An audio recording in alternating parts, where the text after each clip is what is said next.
शहर के पुराने इलाके में एक पुराना हवेली खड़ी थी जिसे लोग भूतिया महल कहते थे। ये हवेली वर्षों से खाली पड़ी थी, लेकिन इसके तहखाने की कहानियां आज भी लोगों की जुबान पर चढ़ी रहती थीं। कहते हैं कि वहां कभी एक अमीर परिवार रहता था, लेकिन एक रात अचानक सब गायब हो गए। सिर्फ एक चीख सुनी गई थी, तहखाने से आने वाली अंतिम चीख।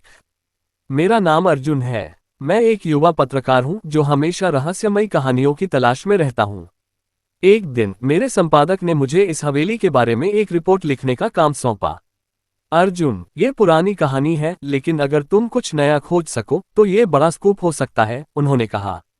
मैं उत्साहित था। मैंने अपनी गर्लफ्रेंड रिया को बताया, जो एक इतिहासकार थी। वह भी मेरे साथ आने को राजी हो गई। शायद वहां कोई पुरानी डायरी या सामान मिले जो इतिहास की किताबों में दर्ज हो सके, उसने कहा। हम दोनों शाम को हवेली पहुंचे। बाहर से देखने में वह काफी डरावनी लग रही थी। दीवारें टूट फूट गई थीं, खिड़कियां टूटी हुई और चारों तरफ जंगली झाड़ियां उगी हुई थीं। दरवाजा खोलते ही एक ठंडी हवा का झोंका आया, जैसे कोई हमें अंदर खींच रहा हो। हमने टॉर्च जलाकर अंदर कदम रखा। मुख्य हॉल में पुरानी पेंटिंग्स लटकी हुई थीं, जिनमें एक परिवार की तस्वीर थी, एक बुजुर्ग आदमी, उसकी पत्नी और 2 बच्चे। लेकिन उनकी आंखें ऐसी लग रही थी जैसे वे हमें घूर रही हों। अर्जुन, यहाँ की हवा में कुछ अजीब है, रिया ने कहा, उसकी आवाज कांप रही थी। मैंने हंसकर कहा, डर मत, ये सिर्फ पुरानी इमारत है। चलो तहखाने की तलाश करें। हमने पूरे घर की खोज की। ऊपरी मंजिलों में कुछ नहीं मिला, सिर्फ धूल और मकड़ियां। आखिरकार रसोई के पीछे एक छोटा दरवाजा मिला जो तहखाने की ओर जाता था। दरवाजा लोहे का था, जंग लगा हुआ। मैंने उसे धक्का दिया, लेकिन वह नहीं खुला। रिया ने एक पुरानी चाबी ढूंढी जो पास की अलमारी में पड़ी थी। चाबी लगाते ही दरवाजा खुल गया और एक बदबूदार हवा बाहर आई। सीढ़ियां नीचे उतरते हुए हमें लगा जैसे कोई हमें देख रहा हो। तहखाना अंधेरा था, लेकिन हमारी टॉर्च की रोशनी में हमने देखा कि वहां पुराने बक्से, किताबें और कुछ अजीब मशीनें रखी हुई थीं। बीच में एक बड़ा टेबल था जिस पर खून के धब्बे जैसे निशान थे। यह क्या है? रिया ने पूछा। मैंने पास जाकर देखा, वह एक पुरानी डायरी थी। मैंने उसे खोला। पहला पेज पर लिखा था, मेरा नाम राजेंद्र सिंह है। यह मेरी आखिरी इच्छा है। तहखाने में छिपा रहस्य किसी को नहीं पता चलना चाहिए। मैंने डायरी पढ़नी शुरू की। राजेंद्र सिंह हवेली के मालिक थे। उन्होंने लिखा था कि वे एक वैज्ञानिक थे जो अमरता की खोज में लगे थे। उन्होंने एक प्रयोग किया था जिसमें उन्होंने अपनी आत्मा को किसी वस्तु में कैद करने की कोशिश की, लेकिन प्रयोग गलत हो गया। उनकी पत्नी और बच्चे उसमें फंस गए। आखिरी पेज पर लिखा था, चीख। वह चीख कभी नहीं रुकेगी। अचानक हमें एक आवाज सुनाई दी, एक हल्की सी चीख। हम दोनों चौंक गए। यह क्या था? रिया ने मेरे हाथ पकड़ लिया। मैंने कहा, शायद हवा का शोर। चलो और देखें। हम आगे बढ़े। तहखाने के कोने में एक बड़ा अलमारी था। मैंने उसे खोला। अंदर एक कंकाल पड़ा था जिसके मुंह से जैसे चीख निकल रही हो। रिया चिल्लाए। मैंने उसे शांत किया, लेकिन तब हमें लगा कि कोई हमें छू रहा है। पीछे मुड़कर देखा, कुछ नहीं। रात हो चुकी थी। हमने फैसला किया कि रात यहाँ रुकेंगे ताकि और खोज सकें। हमने ऊपर के कमरे में कैंप लगाया, लेकिन नींद नहीं आ रही थी। आधी रात को फिर वही चीख सुनी गई, इस बार जोरदार। मैं उठा और तहखाने की ओर गया। रिया भी साथ आए। नीचे पहुंचते ही दरवाजा खुद बंद हो गया। हम फंस गए। चीख अब और करीब लग रही थी। हमने टॉर्च घुमाई, दीवार पर छाया जैसी कोई चीज हिल रही थी। अर्जुन, चलो यहाँ से। रिया रो रही थी, लेकिन दरवाजा नहीं खुल रहा था। मैंने डायरी फिर पढ़ी। उसमें लिखा था कि रहस्य एक पुरानी घड़ी में छिपा है जो तहखाने में है। हमने घड़ी ढूंढी। वह एक कोने में पड़ी थी। मैंने उसे चलाया। अचानक चीख रुक गई, लेकिन तब एक आवाज आई, तुमने मुझे जगाया। अब तुम मेरे हो। हम डर गए। घड़ी से एक काली छाया निकली जो राजेंद्र सिंह की लग रही थी। वह हंस रही थी। मैं अमर हूं, लेकिन मुझे शरीर चाहिए। हम भागने की कोशिश की, लेकिन छाया ने रिया को पकड़ लिया। मैंने चिल्लाया। छाया ने कहा, एक बलिदान चाहिए। मैंने डायरी फेंकी, लेकिन कोई फायदा नहीं। रिया की चीख गूंजी। मैं बेहोश हो गया। जब आंख खुली, मैं ऊपर के कमरे में था। रिया गायब थी। मैंने तहखाने में जाकर देखा, सब सामान्य लग रहा था, लेकिन डायरी में एक नया पेज जुड़ गया था, अगला शिकार। मैं डर से भागा, लेकिन चीख मेरे कानों में गूंज रही थी। मैं शहर वापस लौटा, लेकिन रिया की याद मुझे सता रही थी। पुलिस को बताया, लेकिन वे हंसे। वो पुरानी हवेली है, वहां भूत नहीं होते, उन्होंने कहा। लेकिन मैं जानता था कि कुछ गलत हुआ है। मैंने डायरी अपने साथ रख ली थी। रात को सपने में रिया की चीख सुनाई देती। मैंने फैसला किया कि वापस जाऊंगा। इस बार मैं अकेला नहीं था। मैंने अपने दोस्त विक्रम को साथ लिया, जो एक पैरानॉर्मल एक्सपर्ट था। अर्जुन, अगर वहां कोई आत्मा है तो मैं उसे संभाल लूंगा, उसने कहा। हम हवेली पहुंचे। रात थी। तहखाना फिर वही अंधेरा और ठंडा। विक्रम ने कुछ यंत्र लगाए जो आत्माओं का पता लगाते थे। अचानक यंत्र बीप करने लगा। कुछ है यहाँ, उसने कहा। हमने घड़ी ढूंढी, वह वहीं पड़ी थी। मैंने उसे छुआ तो छाया फिर निकली। तुम वापस आए, वो बोली। विक्रम ने एक मंत्र पढ़ा। छाया पीछे हटी लेकिन गायब नहीं हुई।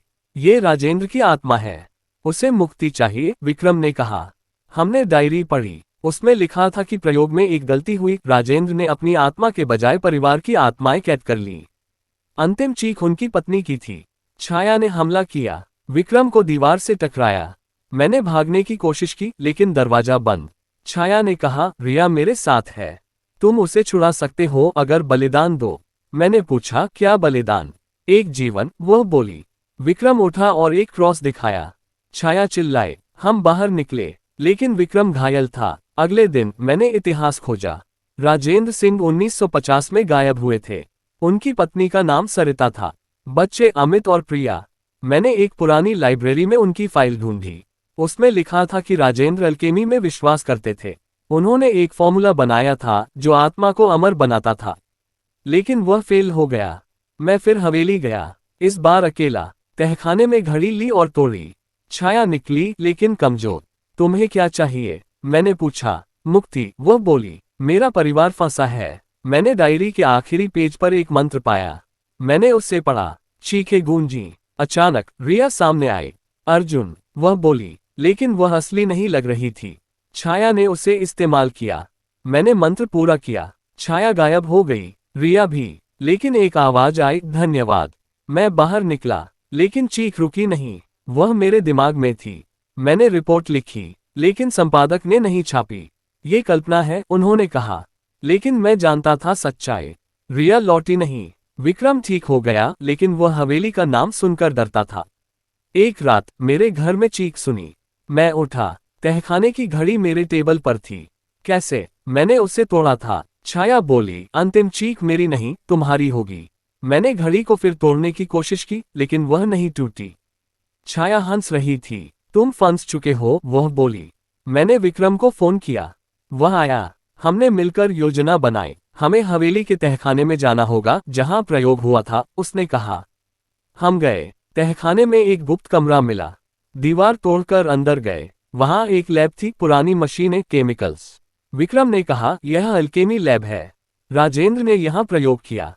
हमने एक किताब ढूंढी, अमरता का रहस्य। उसमें फॉर्मूला था, लेकिन अंत में चेतावनी, गलत उपयोग से आत्माएं फंस जाएंगी। हमने फॉर्मूला उल्टा किया। एक धुआं उठा। छाया आई। रुक जाओ, वह चिल्लाए, लेकिन हमने जारी रखा। परिवार की आत्माएं निकली, सरिता, अमित, प्रिया। वे रो रही थीं। हमें मुक्त करो, वे बोली।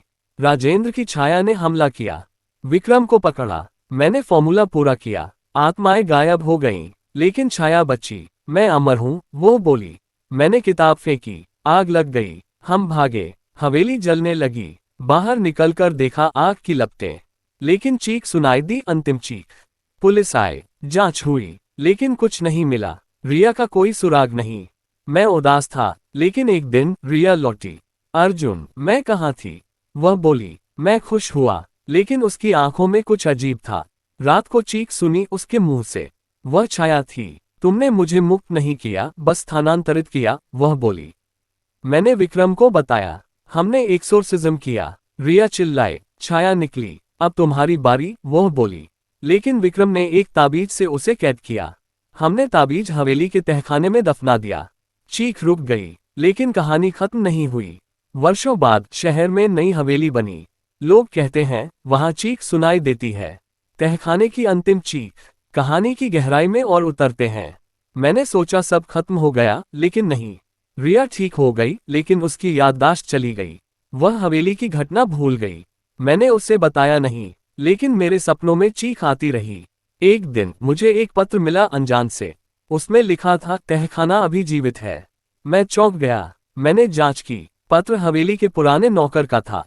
वह जीवित था। मैं उससे मिला। साहब, राजेंद्र मालिक ने प्रयोग किया था, लेकिन वह अकेले नहीं थे। उनका भाई भी शामिल था, उसने कहा। भाई का नाम विजेंद्र था। वह भाग गया था। मैंने विजेंद्र की तलाश की। वह शहर के बाहर एक छोटे गांव में रहता था। मैं गया। वह बूढ़ा हो चुका था। तुम क्यों आए? उसने पूछा। मैंने सब बताया। वह हंसा। चीख सरिता की नहीं, मेरी गलती की है।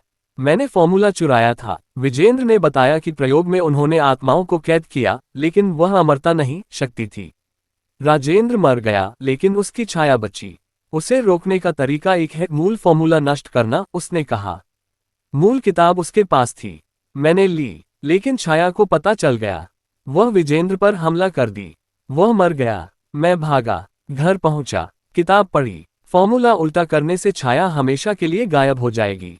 मैं हवेली गया, जो अब खंडहर थी। तहखाने में गया। मंत्र पढ़ा। छाया आए, रुक, लेकिन मैंने पूरा किया। वह चिल्लाई, अंतिम चीख। गायब हो गई। रिया ठीक हुई। हमने शादी की, लेकिन एक रात चीख फिर सुनी। इस बार मेरे बच्चे के कमरे से। कहानी जारी है। वर्ष बीत गए। मेरा बेटा बड़ा हो गया, लेकिन चीख की यादें बनी रहीं। एक दिन वह बोला, पापा, तहखाने में कोई बुला रहा है।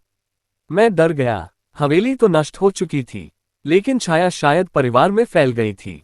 मैंने विक्रम को फिर बुलाया। वह अब बूढ़ा था। यह अंतिम लड़ाई है, उसने कहा। हमने नई हवेली ढूंढी जहां चीख की अफवाहें थीं। वहां तहखाना था। हम गए। छाया इंतजार कर रही थी। तुम सब मेरे हो, वह बोली। हमने फॉर्मूला किया। परिवार की सभी आत्माएं निकली। वे मुक्त हुईं। छाया चिल्लाई, सच्ची अंतिम चीख। सब खत्म हो गया।